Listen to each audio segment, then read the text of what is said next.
Yo, yo, yo. Happy Monday, guys. I am excited about today's episode on the podcast. I'm going to be bringing on a really dope entrepreneur, guys. So I'll let you guys all start to join in. And I see him here, so I'll bring him on any minute now, and I'll put it below. But he is an unbelievable entrepreneur who's doing extremely important work. He's in Costa Rica, so shout out to everybody that's in Latin America, that all over. So guys, comment below where you're from. I would love to know, and I'll be bringing him on here in a second. Here, let me see.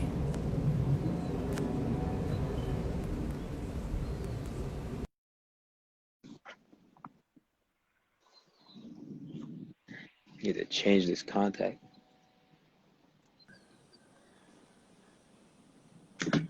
Yo, Nadav, what What's up, up? my brother? Good to see What's you, man. up?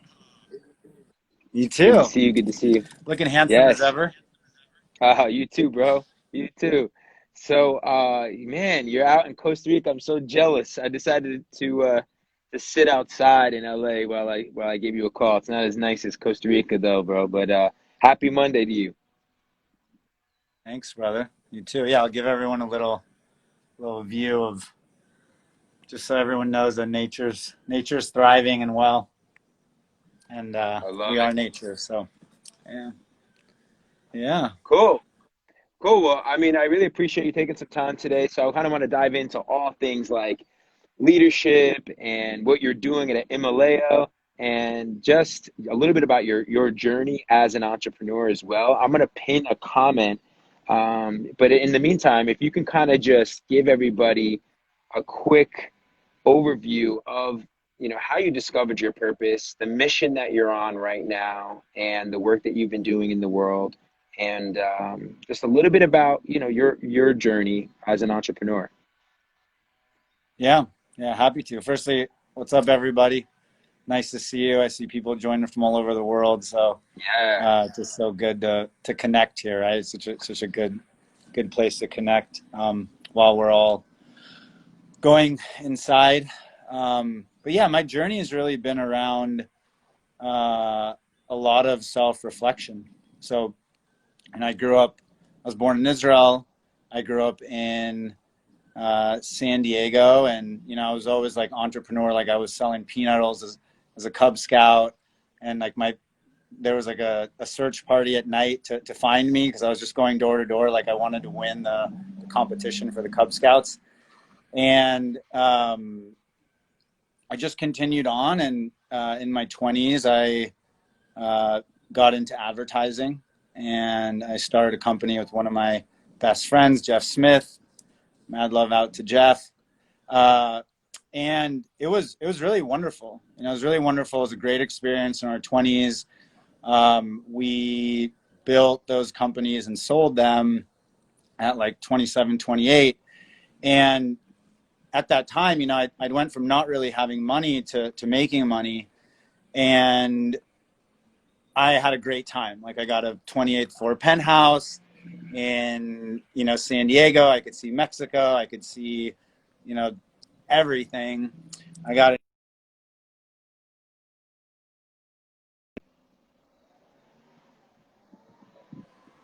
I, basically lived that life and then realized that, you know,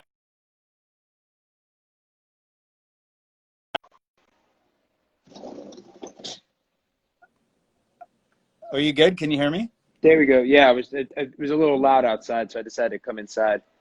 But yeah, go Okay, ahead. cool. You were saying, yeah, you were saying because like it's an interesting part of your story because I similarly have a penthouse type of story when I kind of had like this Yeah. awakening of my purpose. So yeah, Yeah. please continue. Yeah. It's like every entrepreneur, and it's like the context of kind of why we do it, especially initially. We want to make money and we want to prove ourselves. I mean, I'll speak for myself. Yeah, The realization I got was I've been coming from a place of fear, and I've been coming from a place of not being good enough. And I've been yeah, coming from a place of, just wanting to prove myself to myself, to women, to my parents, you know, to make something of myself because like what my grandparents went through. And, you know, in that moment, I realized that I was happy, but I was unfulfilled. Like I remember it like, you know, this crucible moment, right? Or I like to call it a passion pivot. Like I was standing on my balcony and I was like, wow, like look at what I had achieved, you know, and I had this view. I had like a beautiful, you know, smart woman in my bed. You know, I was like, could do anything I wanted really. And I just realized that part that was missing. And in that moment, you know, they say when the student is ready, the master appears. So that was like Sunday. On Wednesday, the city attorney in San Diego Paul Cooper asked me to lunch, and he told me about this personal development course called Landmark, the Landmark Forum. And I have a degree in psychology, but I said, hey, this sounds great. This sounds like exactly something that I would want to do right now. This is wonderful. And he didn't say, you know, there's anything wrong with you. He said, you're a great leader, so this would elevate your leadership. And I was totally into it. And it just changed my world. Like I went in hungover, you know, because I was partying kind of Wednesday through Sunday. And that was my thing, you know, bottle service and looking good and costumes. And, you know, it was wonderful. But, you know, I went in and I kind of just realized that I wasn't living my full authentic life. Like I was playing games I knew I could win, you know, even if they were $1 million games. Like it was really, you know, just I wasn't being who I wanted to be to my parents. You know, I wasn't being loving to my parents and in the way that I wanted them to love me. I actually posted about that today, just like how, you know, touch and I love yous weren't like a part of our household, you know, behavior. It was great household and very supportive and everything, amazing parents. And I just started like, things just started falling away, you know, and I started realizing that my purpose is to generate self-realization, to transform ourselves, our businesses, and the planet, and really, you know, feel the oneness in business. So, you know, that was condensing 30 years, but that's, you know, the highlights of it and the lowlights. Yeah, but really changed things, and I became more of who I am. Yeah, I love it, bro. I mean, I have a very similar story. Different, you know, I feel like we're all on a very similar journey, but just we're at different chapters in our lives, right? And I have a very similar story to you, bro. And I'll never forget the day that I was like overlooking the ocean in Miami. Like I just sold Elite Daily, and I was like living that lifestyle. Had a beautiful girlfriend, traveling the world, like all these things, bottle service. And I remember like from an outside perspective, feeling like, oh, I'm successful. Like I made it, you know, I got the millions of dollars. I got the hot girlfriend. I got the exotic car. I got the penthouse with views, you know, I got the watch and all these external things. But I'll never forget that day being on that balcony, looking at that ocean, man. And it was just like, this isn't it, you know. There's got to be more than this, because like I've had money before, and it's just like, is this what it's all for, you know? And this is why I work so hard. And it was a moment that I really believe I have a God that was like, no, you're meant for so much more. And that was the beginning of like me starting to go on my self-discovery, you know, path, and you know, starting to have my awakening. And through yours was partly through Landmark.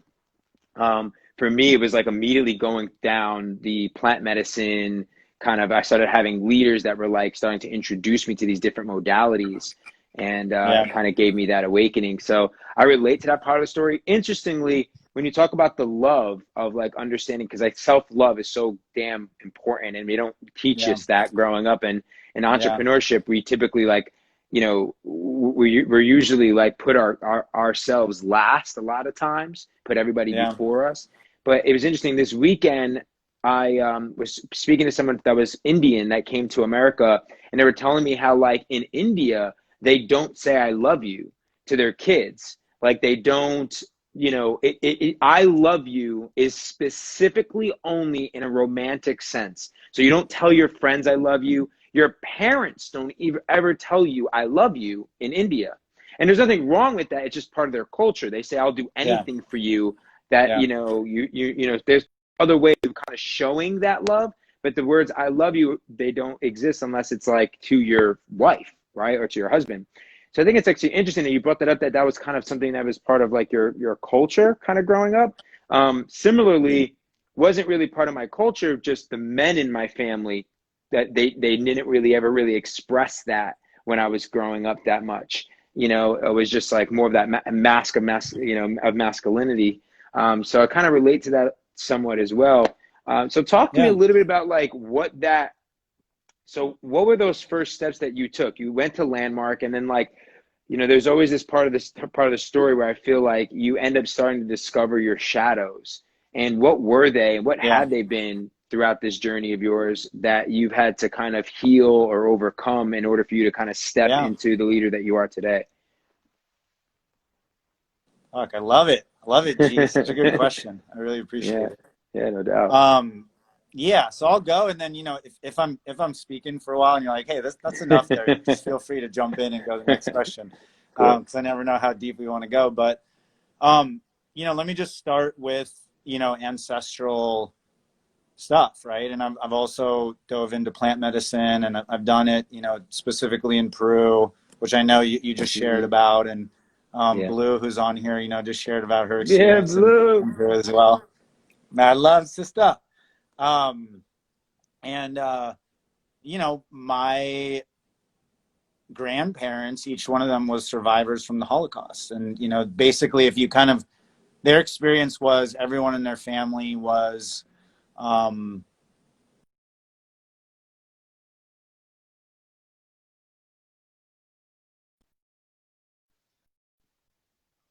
all the way to, you know, just killed in front of them. So, you know, there's a really big impact to them. And they, you know, they didn't show love in that way to my parents, and my parents kind of like had it in the same way, you know. So what it felt like was, I'm not good enough. You know, they were always comparing me to other people in a good, like in their way. It was like, hey, why don't you be more like Gerard? Like, he's doing this, he's doing that, right? And my feeling was, you know, I'm not good enough. And so there was that. There was like the challenges with my mom, and like she was very much, she loved me very much. She was very hard on me, like in regards to just, did you do this? Did you do that? You know, like it was always like that. I never felt like I was good enough. And I would get straight A's, and I was like in, you know, top of the class. I was in college by the time I was a junior. And that, you know, the focus, the ratio of acknowledgement versus what did you not do? Like, you know, you can look at it as like scarcity versus abundance, or, you know, fear over love. That ratio is high. And so my shadow looked like, I'm going to be hard on you. Like, I'm going to be tough love on you. Right. And so if you worked for me, you're like, I love you, and I hired you because I care about you, and I'm going to be hard on you. Right. And that, like, I had to start catching myself in those moments. You know, I wasn't berating people or like, you know, World's Worst Boss with Will Ferrell. If you've seen that one, you know, it's awesome. If you haven't, you know, grab it. But that was a shadow for me. And this is, you know, the patterns. Another shadow for me was around seeing how I was with women. Like with men, I would go into a room, and, you know, if there was something to resolve, we would resolve it. With a female employee, like, we'd go try to resolve it, but it would end up in an argument. And so I had to go back in time and realize, like, it was because when I came home, you know, I wanted my mom's love, and she was like on the phone or doing something, told me to go clean my room. I went upstairs. I got on the phone because I wanted love from someone. And then she would come up and kind of like, you know, reprimand me. And I would say, you know, I said, women are unreasonable. You can't win with them, and she doesn't love me. So like, those were the shadows. I could go on and on, but it was like those parts of you. And I think the thing I want to say is, you know, it's about loving your shadow as well, right? It's about like being okay with your shadow and giving yourself enough compassion to address your shadow and address it with the people that it may have impacted. The one other thing I want to say about self-love is like, it's been this journey, and I lead a mastermind, and this month was about self-love, and we actually track our self-love. We rate ourselves. And what I really want to encourage people to do is write down, you know, on a scale of 1 to 10, how much you love yourself, and keep track of that. And like, just know it's about incremental increases. You know, if you're at a 7, that's beautiful. You know, like, love that part of you, and go to 7.1, and then go to 7.5, and then be okay with going back to 7.2, and then to 7.7. Like, really look at it in that number. And I'm just loving hearing this. Extremely helpful and inspiring. Love this. Love this. Ashley DeBose. Yeah, everybody, I'm really curious that's on the live. You know, just comment below, like, if you were to rank your self-love from 1 to 10, what would your number be? And then Nadav, what are some acts of self-love that you practice on a daily basis or a weekly basis that allow you to kind of get that number up? Awesome. Yeah, people are asking that. So, look, if you want to like rocket ship it, you know, go do ayahuasca, go do Landmark, do, you know, leaders create leaders, like go do personal development. You know, like, if you really want to rocket ship it, group personal development where you're on the court with other people, in addition to meditation, in addition to yoga, and those kind of, you know, gateway drugs into personal development, as I like to call them. But on a daily basis, you know, firstly, it's bringing awareness, right? Firstly, it's just like the concept, now that you know, and you've been watching this, whoever watches this, like, now that you know, hey, I can measure it, we can increase what we can measure. It's like business, like KPIs, right? It's like we can do that. And then really it's like, you know, just simple stuff. Like, when I wake up, the first thing I do, and it's a cycle, right? So I'll get to nighttime, is like, I just presence myself to the gratitude of like what's really easy to be grateful for. My pillow, I got a soft pillow and a harder pillow. The soft one is, you know, below my head. The harder one is like between my legs, right? I'm holding on to it. I presence myself to my body. You know, I love stuff about my body. Then, you know, personally, like, I'll do like tantric self-touch, otherwise known as, you know, masturbation. So I'll do that. Or, you know, if I'm with my love, or, you know, if you're with someone that you're with, like, you know, take some time to appreciate each other. And then I'll do a meditation. Then I get up. I like to, you know, do some breathing and stretching. My bro, Juan Pablo Bajarona, he does quantum flow. So I do that. And then I give myself time in the morning. Like, I don't do meetings until 8. I wake up really early. I wake up between like 3 to 5, 6 a.m. So just depending. And I'll give like myself 2-3 hours of just time for myself to work, to create. You know, my work is my art. So I just like love myself in that way. Your calendar is a reflection of self-love. So think about the things you love to do and make sure they're in the calendar. Wow, right? that's Like, so powerful. Your calendar is a reflection of your self-love. And I love that, bro, because like my calendar and I posted on my Insta story today about routine, and like it feels so good to have my routine down and have everything time blocked. It just feels so good, man. And it keeps me in momentum, and momentum is so important in life. Yeah, totally. And even like your time, you know, even blocking like, hey, this is just open time, right? Like giving yourself that space, right? Because sometimes, you know, so I go 8 to 4, and you know, I just really focus on doing what I love, focus on feeling good. I set intention for every meeting. You know, I set intention for reset myself, make sure I'm like right now, you know, I was in an executive meeting, said, hey guys, I got to hop off for a live. And they said, hey, well, we have 8 more minutes. We want to show you something. I said, I want some time to just breathe and take care of myself, like give myself anything I need. Know that I'm, you know, hopping on a call with someone who's more handsome than me. So I got to like, you know, get my ego ready for that. You know, and then after that, I do a workout. I eat really good food all day. I mean, one of the things I'll share is like, I love myself enough to allow myself to live in a multi-million-dollar, 22-acre, 17-suite, you know, retreat center where I have one of the best chefs in the world, serving, plant-based Ayurvedic food.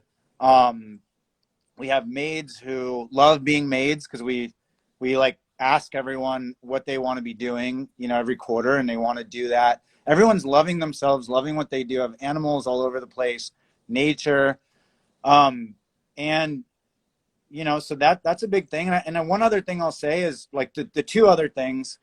I'm trying to share everything of value for people. No, it's powerful. Forgiveness is massive.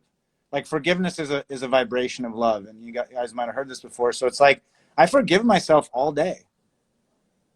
Like if I came on here and royally fucked up this interview, I would forgive myself for it. Right? Wow, it's like a daily practice. It's something I never really heard, right? Because we know how important forgiveness is, especially for some of the big painful traumas that happen throughout our lives, right? In our past, to move on and to heal from those and to forgive ourselves. But I never heard of it as like something that you practice on a daily basis, which is kind of cool. Yeah. And Naomi, sorry, I called them maids. Tell me what to call them, and I will shift. But I love them. They're like family here. Forgiveness is really like use it in abundance. Now you can forgive yourself for that. Yeah. So really, like I'm forgiving myself. Love you, helpers. Yeah, self-love helpers. Right. There you go. But that forgiveness, and then the other thing is like in communication with people that trigger you. Breathe and ask why, and then really get them. Big one. Give yourself the place to get them, and then share your why. And that a lot of times we feel like love you, helpers. Perfect. I love your crew here. I love your fam, Gerard. They're great. Yeah, they're starting to pop back in. But I wish we were all just dancing here. We've had some amazing dance parties here. We got to do that, guys. So I'm really excited because Nadav has invited me to the Himalaya. How do I pronounce it? Imaloa. I'm so sorry. I have Imaloa. You don't speak Hawaiian. Okay, cool. So I kind of want to know how you named it. Tell me about Imaloa. And guys, I'm super excited because he's invited us to do an event. So we're talking in talks of doing like a retreat. I've always wanted to do retreats for leaders, great leaders. So we're talking right now about that. Why don't you tell us a little bit about Imaloa and give us a little quick tour? Yeah. I'm going to give you guys a tour. I'm going to, kick back like by the internet, but Imaloa Institute, it means to be in a state of exploration and wonder. Just giving you a little break from my face, you can enjoy the nature and stuff. Oh man, that pool is nice. Yeah, this pool, a bunch of our crew was here during Envision. It was like the vibiest party, just amazing DJ and everything. Nice. But it means to be in a state of exploration and wonder, and that's something that's so important. Like we have a co-founder meeting today, and one of my co-founders like, all these women are asking me to teach them, but she's like, I'm not a teacher. Like I'm so much in my own journey. And I said, that's why they want you to teach them, because you're being so courageous in your journey. Like you're a seeker. Right. And the amateur says, oh, I already know that. The master says, thank you for reminding me, or thank you for showing me that. Right. And that's really what we're a house of masters. So we focus on mastery in all forms. And, I have a coaching company called Lifestyle Perfected, and it was born out of that company. So it's love and leadership. So we just have like the whole team here. We're holocratic or sociocratic, which just means we're flat. Everybody has an equal voice, and we just take team experience is really one of our top priorities, right? Yeah. So that's huge. And then we bring in masters and they come teach, and it's, plant-based, it's alcohol-free.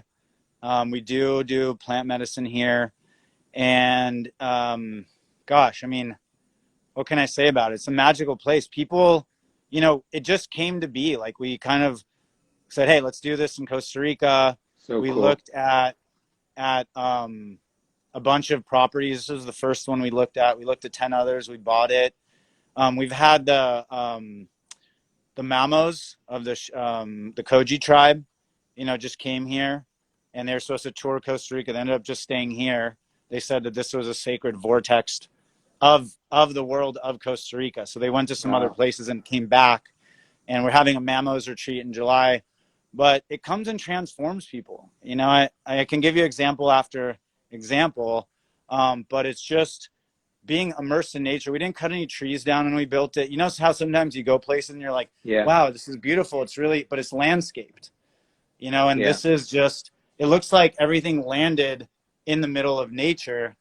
You know, I'll take you a little bit where I'm not too much out of Wi-Fi, but it's just nature. You know, I mean, it's just like, there's just, everything is super cool. You know, we have a garden, we have, there's such power too in just getting all the like goodness. leaving our comfort zones and leaving and going back, you know, going to nature, going, like I did one of the most powerful retreats of my life in Costa Rica with a company called One Heart. It was like so powerful. Yeah. So like Costa Rica is so beautiful. I absolutely love Costa Rica. Like I think it's one of those just extremely special places if you want to, you know, get out of your comfort zone, leave, and it has the beach, it has the mountains, it's everything, and it's super, super just beautiful land.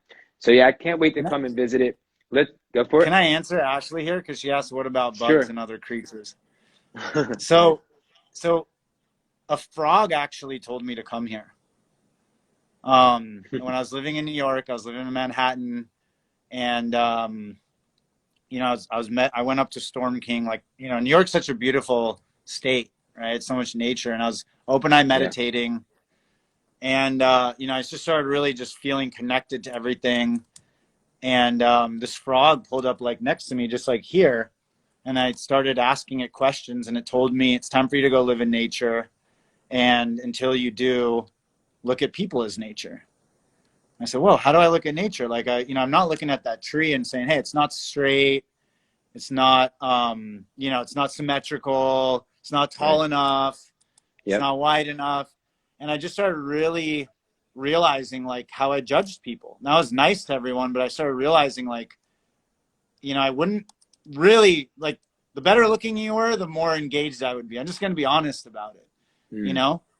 And it really woke me up. This frog woke me up. And just worked. I worked with the frog many times. I loved it. Yeah, I know. Me too. I was just, you know, like hadn't taken anything, but which I totally condone. You know, doing the frog medicine, I do condone it. And you know, the animals are so vibey here. Like it's complete harmony. It's complete harmony. Like, you know, I'm sitting here. There's dragonflies mating each other. There's butterflies. There's snakes. There's frogs. There's big cats. There's birds. There's monkeys. Even the bugs, like, they're chill. They don't jump in our food. They're not like. It's just very. The most turmoil there is between the dog and the cat here, because the dog wants to play and the cat doesn't. But you know, all the animals. There's massive spiders, but I gotta tell you, like, when you're aligned in your energy, everyone knows this. You know, when you're connected to yourself, I mean, it's just you have that energy, like it's people feel it, see it. You're in harmony. You know. Yeah, I love that. So I know you work with a lot of CEOs, a lot of startups, companies that are scaling. So I kind of want to talk a little bit about leadership and kind of what you have seen as some of the bottlenecks for a lot of entrepreneurs that are at that point of really scaling and building teams. So first and foremost, I just kind of want to, you know, get some insight as to like, what are your principles, or the certain kind of principles, skills that you believe really make an extraordinary leader? Beautiful. Thanks, brother. So there's a saying, you know, leadership is being authentic about our inauthenticities. And if you open that up, it's saying, you know, knowing your own misalignment, right? Knowing your wounds, knowing your shadows, knowing, or being in the discovery of them, right? So what I focus on doing is really taking spirituality and combining it with business systems, right? So we get real woo, and then, work with systems, softwares, automations, financials. So and this is, stuff that I've taken, repurposed, come up with myself. So if you hear it and you go, yeah, I already knew that. Wonderful. Like that's what's up. That's the point. Oh of it, yeah, I right? think all of the work we do, right? For Like everyone. yeah, it's For out everyone. there. Yeah. But it's feelings. What am I feeling? Like, let me really get in touch with my feeling. And then what beliefs am I having? What thoughts am I having? There's another way to say that. And then what is my vision and what actions am I taking, right? And so if we have, bad feelings, we're going to, think the worst. We're going to have fear thoughts, limiting beliefs. It's going to limit what we think is possible. And then we're going to take actions that correlate to those fears, right? And I want to share, like, I'm going to share an authentic example. It's like, I got mad respect for Gerard, right? So I do these all the time. I've spoken around the world, and I had to like take a moment before this call and be like, okay, like, I love myself. Gerard's amazing. I'm amazing. Like, this is going to be great. And there was no truth to there was any problem, but I just got in touch with how I was feeling in that moment, right?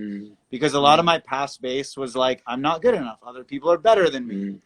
And even when I sold my business, I got invited to all these masterminds, and I'm like, I'm an imposter here. No, I right? know that, man. I've been there. 100%. Yeah. So that stuff's important. So when we know that, and this is the way that we work, and I'll kind of share two frameworks, is align, automate, achieve.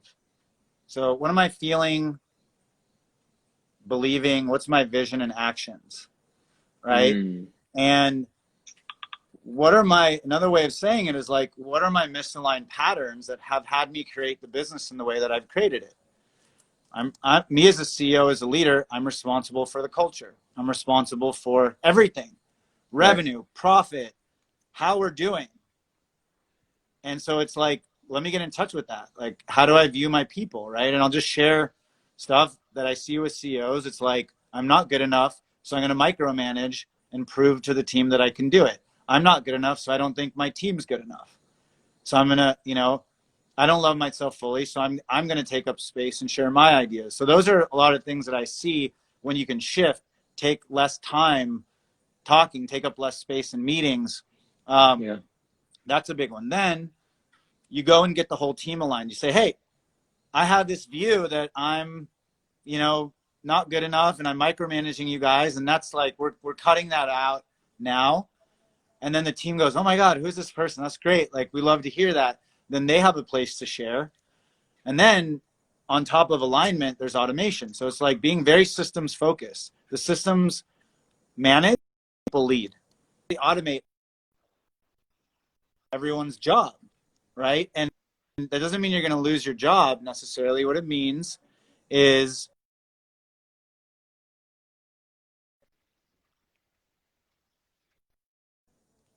you're going to have a bunch of space and time to elevate, to lead more, right? So that's a big one.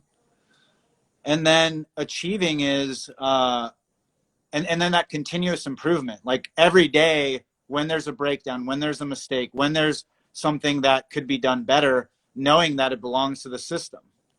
And then the last part is metrics. So both, each person having a KPI and tracking that, but also we do alignment surveys with everyone on the team so we can actually track their progress in each area, and self-love and systems and operations and sales and marketing, relationship to money, personal relationships, romantic relationships. So that way it gives the leaders insight into, like, you could go to me if you're my leader and say, hey, Nadav, I saw that you went from like an 8 to 6 in self-love. Do you want to talk? Yeah. I'm available for you, right? It systemizes that. So I'm like a, free-spirited, usually don't even have my shirt on, but, wanted to be decent for this call and really focus on the systems, and I love it. create freedom. Yeah. I feel like, a few things that I'll just mention, guys, because this is like, very, very aligned to the way that I look at leadership as well. First,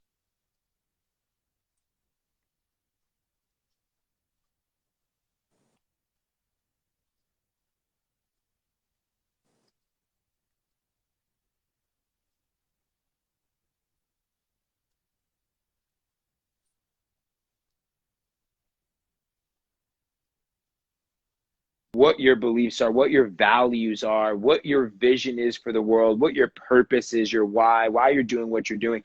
So that way you could be that visionary, but you can also give people direction, because that's what any great leader does, is you can actually be able to influence people on that vision. They believe in you because you have the courage, right? That you're willing to stand for something great, and they want to get behind you on that. And then you can give them direction. And you have to be aligned in order to do that, right? You have to have that confidence yourself.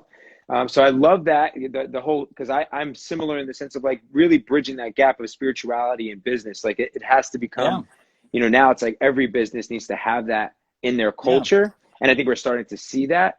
And then I love the fact that you then go into really like the systems, right? Like we teach what's called the machine at Leaders Create Leaders. And you have something similar where you're going in and giving people very specific systems, how to run those different divisions of business. And I love how through these systems, you're both analyzing and measuring both, the personal development of your team and employees, as well as obviously the revenues and sales and, marketing metrics and stuff like that. One of the things I wanted to kind of ask you is like, how are you tracking how do you go about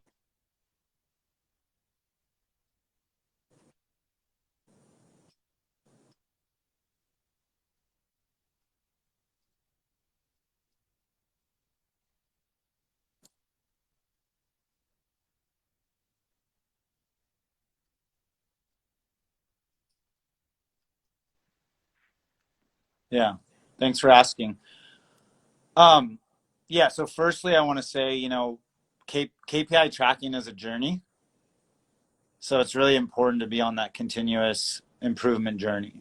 That's like the first thing I want to say. You rarely with anything go from 0 to 100. I think your internet might be, I don't know how the internet is right there, but people are saying that you're sounding out for a bit and you look like a fuzzy teddy bear. Gee, you look like a fuzzy teddy bear right now, but, and the sound keeps getting out. Oh no. Yeah. That's not good. Hopefully you can hear me. Yeah, but I could hear you. Okay, cool. Okay, cool. Yeah. So I think firstly, just like it's a journey.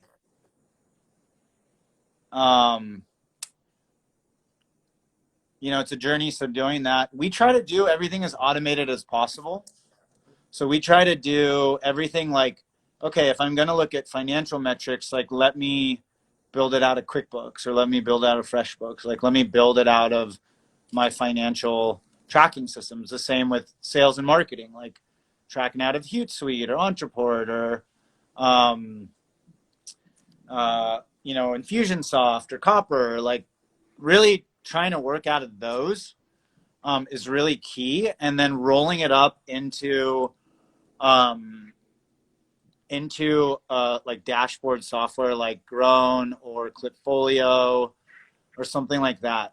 The way to do that is, you either have someone in house, or on Upwork, you can find somebody that, is a data analyst and can kind of, help you with this stuff.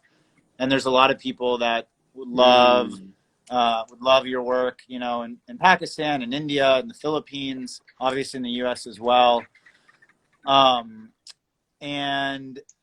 that's really it. And then the key is consistency with meeting agendas. So every meeting should really have like a screen share if you're remote, or if you're in person, having it up on screen where you're like reviewing the software, you're reviewing the system, you're, sharing KPIs. So that's really what I would say. And then you want to map KPIs to each people. So there's a system called Face, and there's some softwares too. And I got to grab the one that we use, but it's, you actually create the role and map the KPI to that role.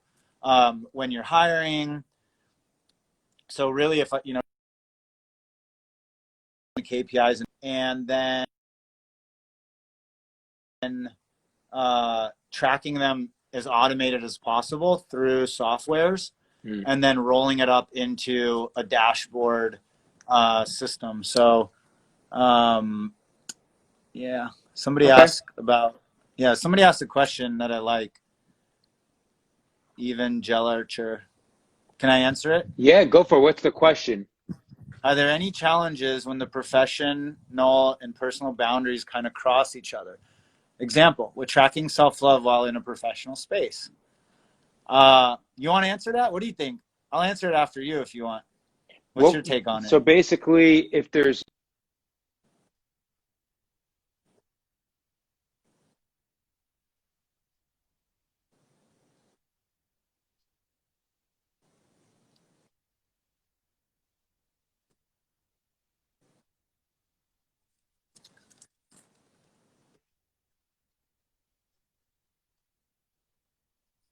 Yeah.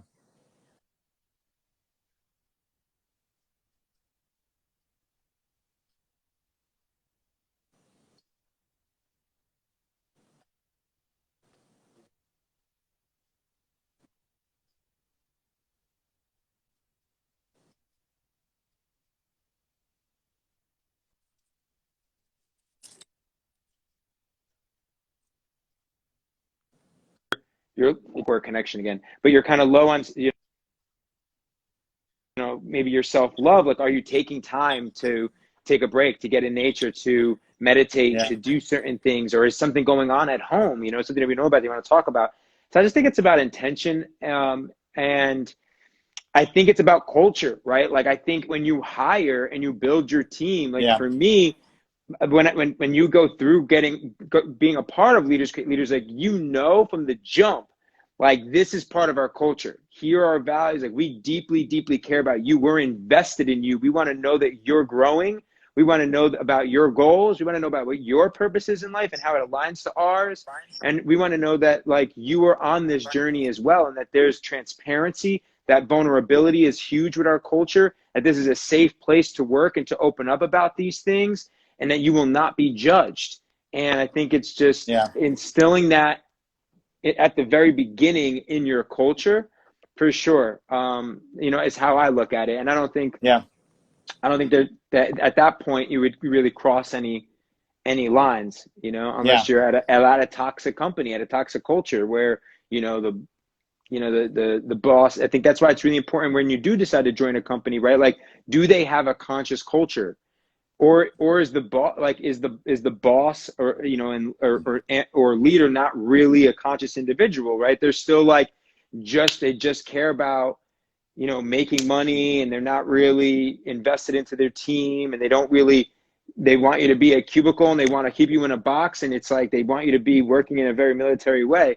Then don't work for that kind of company. I think the new way that we're seeing in these businesses that going forward and in these startups, in corporations, it's like they are now, it's happening. Like, they are now realizing that, especially for our generation and for future generations, that they have to start integrating these type of modalities and personal development, into their culture if they want companies to retain, if they want to retain their employees and they want to keep their employees inspired and they want to be able to compete at a high level for great talent, then they need to be doing this because it's important, and it's been around forever. I just think that the rise in spirituality is at an all-time high, because you've had companies back in the day that would hire coaches to come to companies and consult and do this kind of work. I just think now it's finally, I think what's really cool, and Nadav, you could take it from here, but I think it's just so cool how spirituality is finally, really a big topic of discussion in business, and again,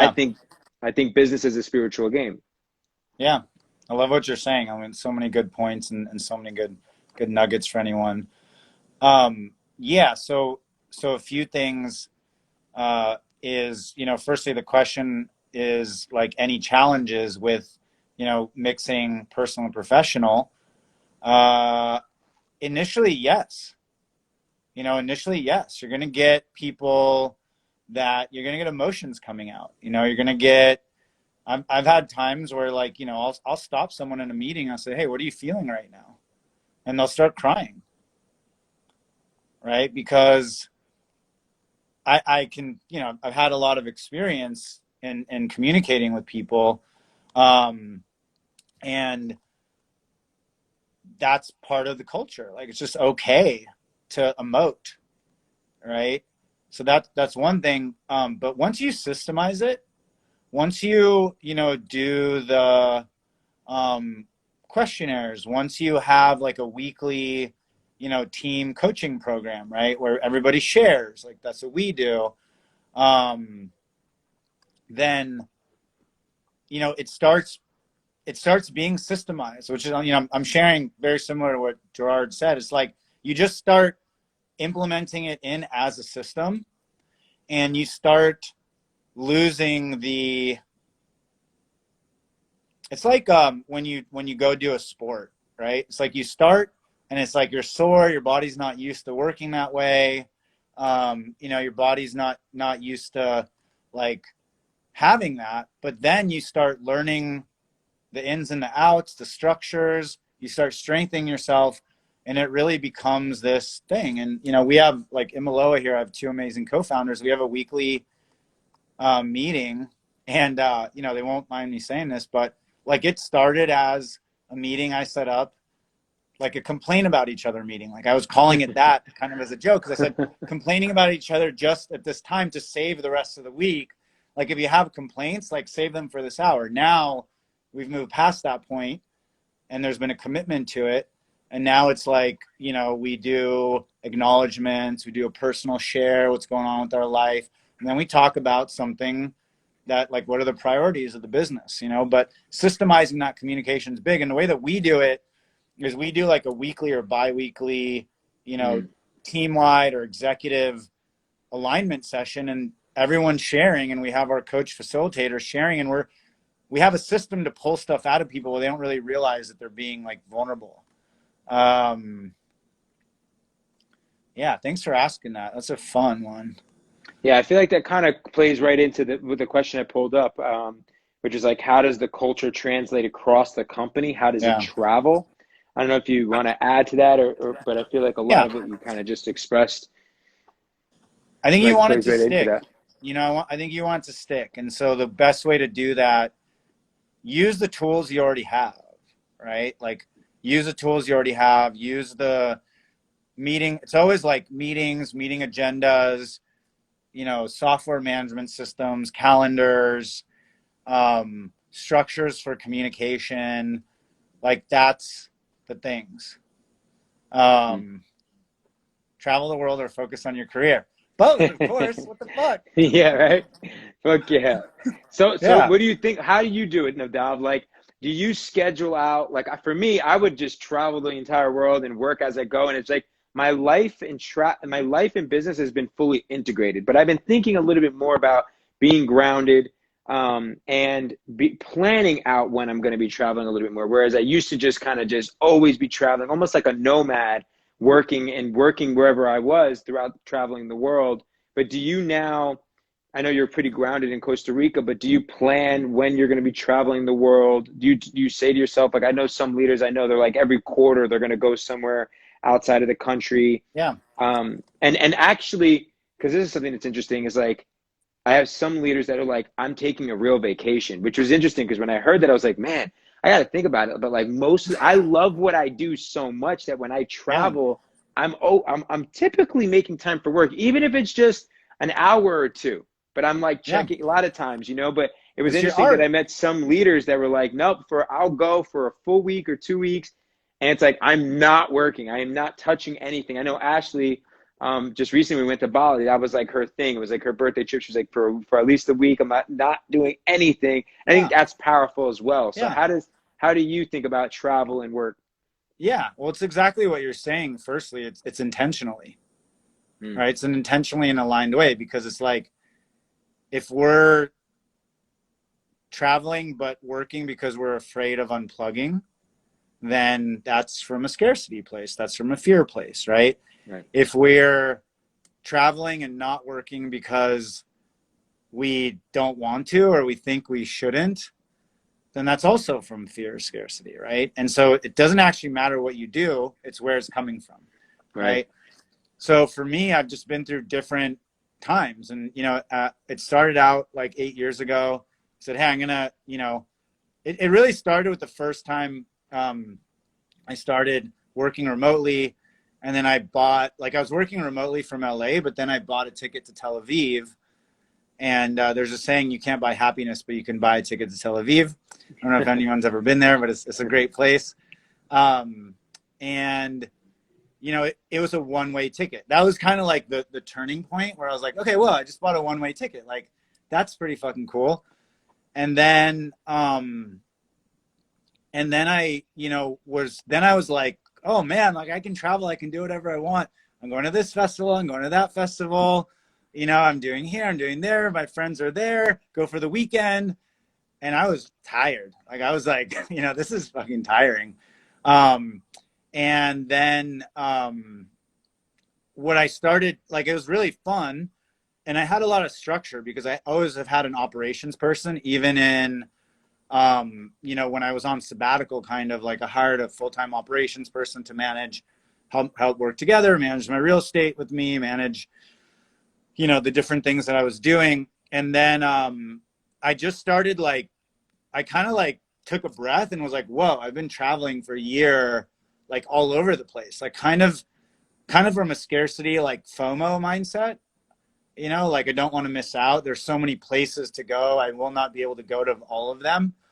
So I realized like, well, let me take a break. And then I made a commitment, at least 1 month everywhere. And then it was like, I was like, cool, systemizing. So I was like, 1 month. Okay. Here's a Asana automated template for my support team.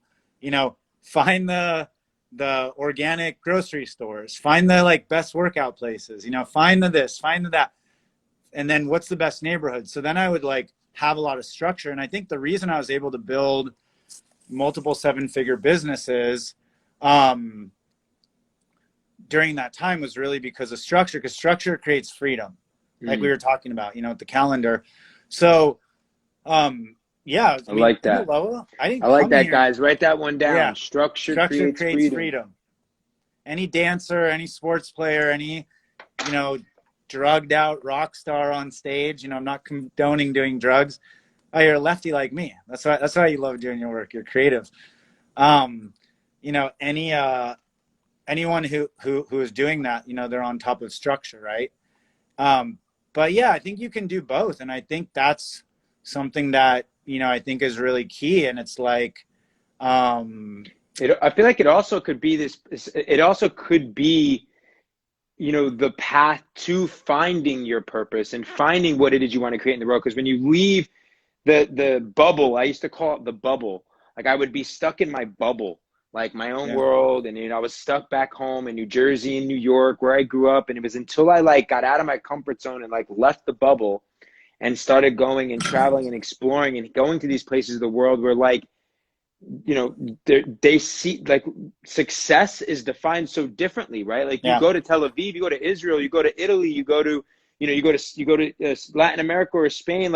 You got a lot of times you got people that are rich as fuck. They might not have millions of dollars but they're rich as fuck. They're living a beautiful, beautiful life. Yeah. And sometimes going and embracing yourself in these cultures and learning about their principles and their history can lead you to starting to understand what success looks like for you. And sometimes you'll discover even a new idea. I have friends that have found their 9-figure idea by going and being somewhere in China and finding something that they're doing there that may not be in the United States. And then they go add their twist to it and they find that idea.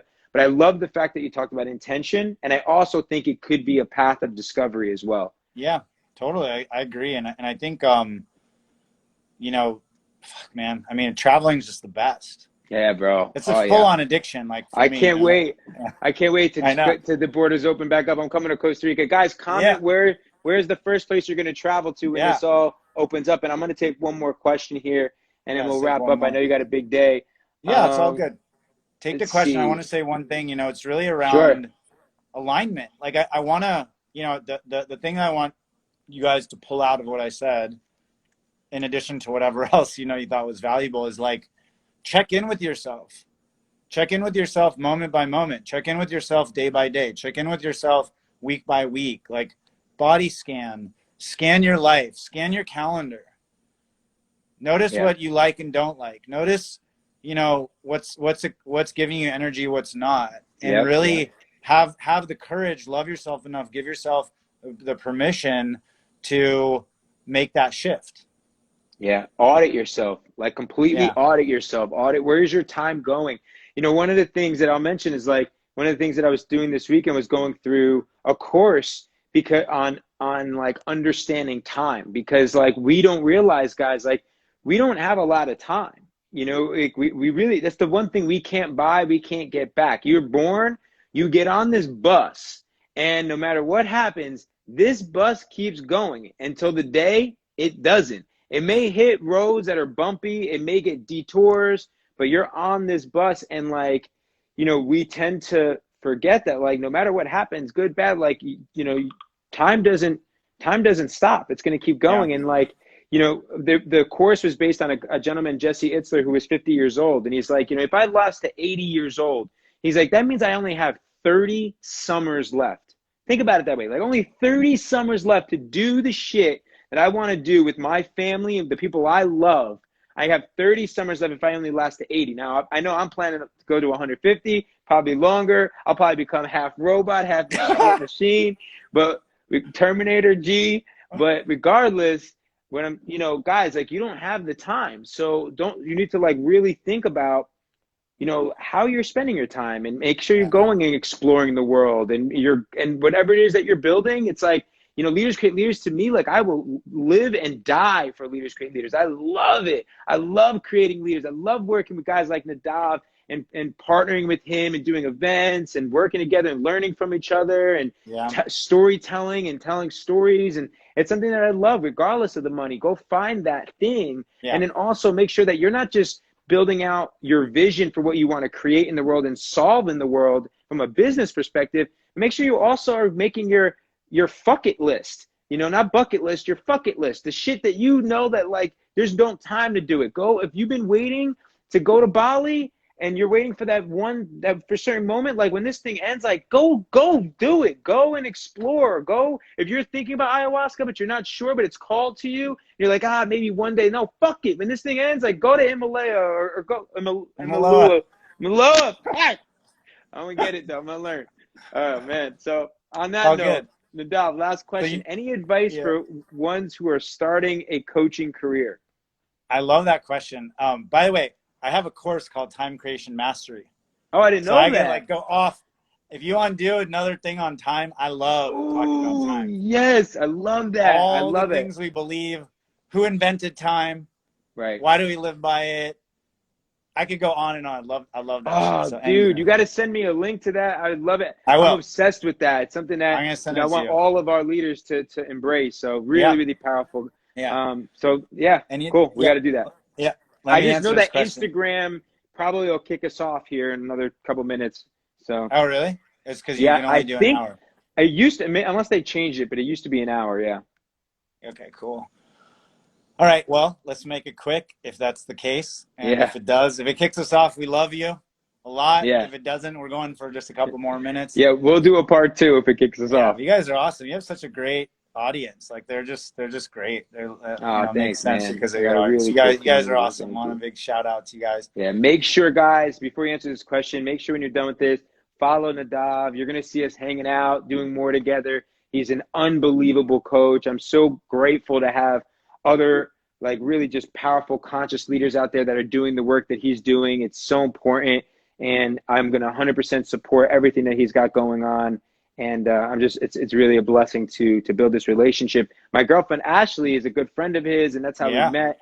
And it's just cool. It's just so freaking cool doing this work in the world because of the relationships you build. Yeah. And it's so many dope people. And that's what's cool about this community that you're seeing commenting, man. They're all connecting, they're all growing, and we got a really dope community. So this is the first of many things of collaborations that we're going to be doing together, guys. So make sure to follow Nadav, and I'll be. What do you think if someone their coaching career, what would it?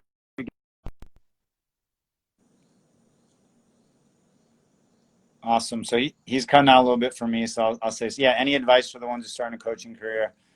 So here's the deal with coaching. Okay.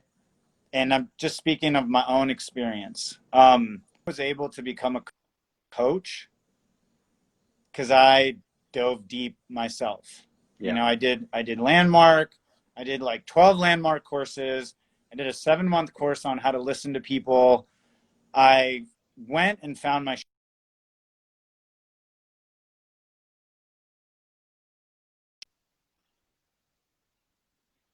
Mama Aya, like curled up in a ball being like, you know, what is this? Like, it's so much love and receiving, but so much fear. And, you know, I really got in touch with myself. So that's number one. Okay. Now, you don't need to wait for that. You don't need to wait. Please don't wait until that happens. You know, it's not like when I get there necessarily, but that's a big part of it. And the other part of it is you need to love making a difference for people for free. You know, people will ask me, because I went into 6 figures immediately my first year as a coach. And I didn't do it. I only coached like high net worth folks and CEOs because I wanted to make a difference. Feeling good is a foundation for success for social impact leaders. And I just said, you know, my pathway was actually through Rich Litvin, was one of my mentors. Like, I would just be like, Gerard, I'd love to offer you a session, you know, which I did offer you. Right. And people would say yes and people would say no. And I had to like deal with myself. First off, have the courage to think I could give someone a session, make a difference for them. Secondly, still love them if they said no to a free session. You know, like that can really piss you off, right? And like you can take it personally. So I had to love them for that. And then not have any attachment to me impressing them or being right during the session. Just being like, I'm here to illuminate. And if they don't take anything I say, that's okay. Right? Like, I'm here in service, being in service, being in service, being in service. So when coaches will ask me like, dude, I'm having trouble getting clients. I said, well, how many people did you serve this week? And they'll be like, what do you mean? I don't have any clients. I said, how many people did you serve? Like, how many people did you offer sessions to? Right? And free sessions is not the only way to do it. Okay. But you can serve by sharing concepts on Instagram. You can serve by, you know, teaching at schools, by, you know, all of that. So serving is super, super key. And then I would say, you know, create a framework, like create something that's going to predictably make a difference, right? Because it's challenging if it's always you and it's always, you know, it's always like just, it's not the Nadav show for me. I do have NadavWolf.com and I do love myself. And I, you know, am vain when I'm seeing my hair popping up like that. But so that's a big one. And then ask for the sale, right? So Gerard just put like, you know, serving's greater than selling. Absolutely. It's like, know your worth, you know, double your prices, right? Yeah. And ask for the sale and just not, you know, what I don't like is well, you know, what would it take for you? Like, the breakthrough you need is exactly what's holding you back. Like, sign up. It's like, create a breakthrough for someone. Like, have a conversation that you're going to remember for the rest of your life that makes a difference. That's what I guarantee. If you get on a call with me, your life is going to change because I'm going to take you through an alignment framework that's going to change your life. And I have no attachment to you working with me. And if you do, you will go to next level, but you will go to next level without me. Yeah. You don't need me, but we can have a lot of fun doing it if it's aligned to us, right? And so it's like, it's asking for that sale. And then the other thing that I think is very helpful is, you know, the ascension model. Like, I have a $10 program, a $50, $100.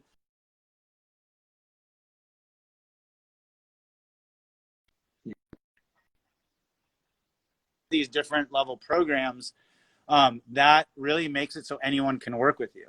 Yeah, that's definitely what I'm working on now. I've been working with such high-end clients for so long, and I feel so good that I'm finally taking all that knowledge at the high end, and I'm finally I'm actually doing it as low as writing my book. Like, it's always been a dream of mine, and I'm going as far as like you could just get everything in my book, right, for $20. If I'll probably give it away.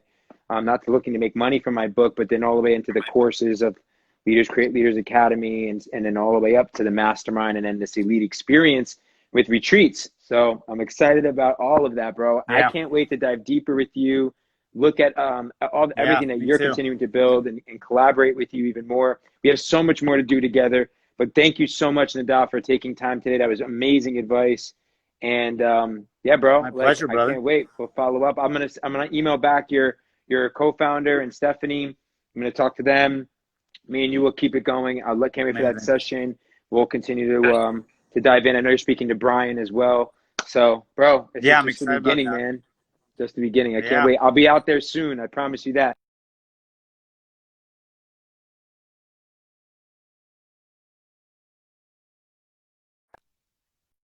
100%, bro. Thanks, bro. It's your day, week. Crush it. Peace.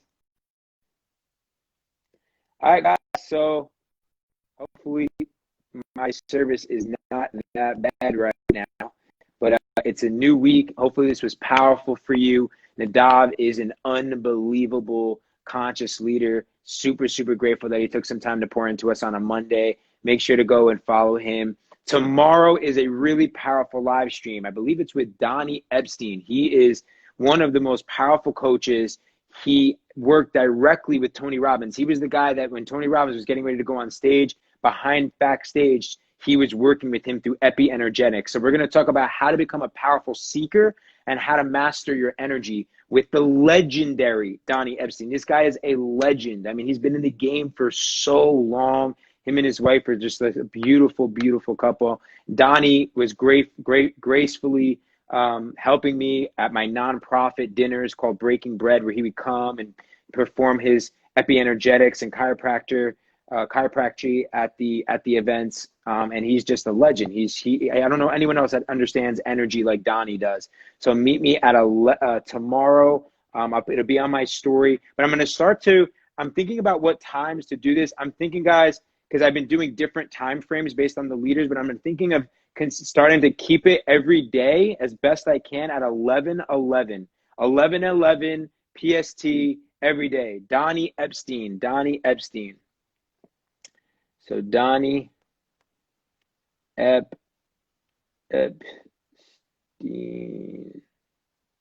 Oh shoot, Epstein. Donnie Epstein. Yeah, so what do you guys think of that? 11:11 a.m. every single day. Give me some thumbs up if you prefer midday, 11:11 a.m., or let me know if you prefer like end of day, like 6 p.m. And I'm always going by Pacific because I live in LA. So let me know if that works for you. 11:11, is that good? Or do you guys prefer like more towards the evening? Let's see. I like it.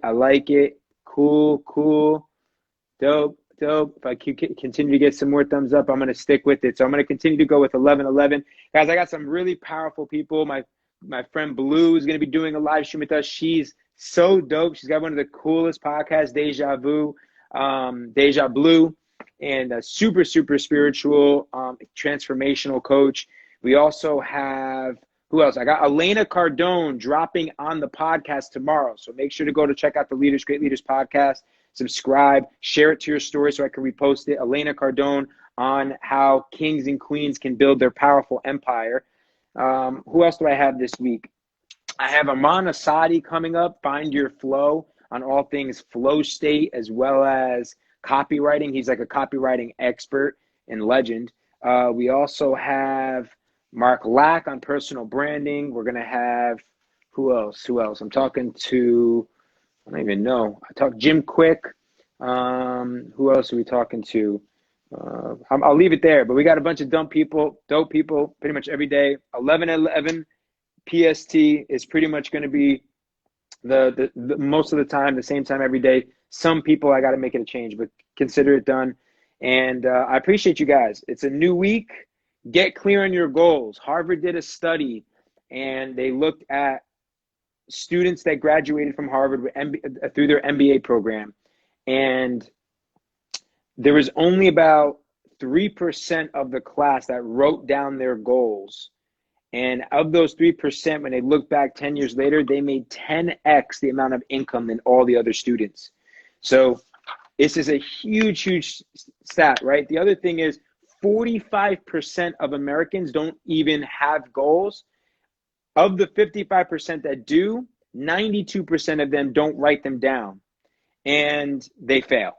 So you got 8% that have goals and write them down, and those are the people that succeed. Those are the people that get 10x the same income 10 years. We're in the decade of 2020. If you want to be 10x the amount of money and impact that you want to have by 2030, to all my clients in the Leaders Create Leaders Mastermind, have to write 5 goals by 11 a.m. PST in the Slack to the entire community. You have to write them down. All right. We also look at how they execute their goals and their KPIs every single week by Friday.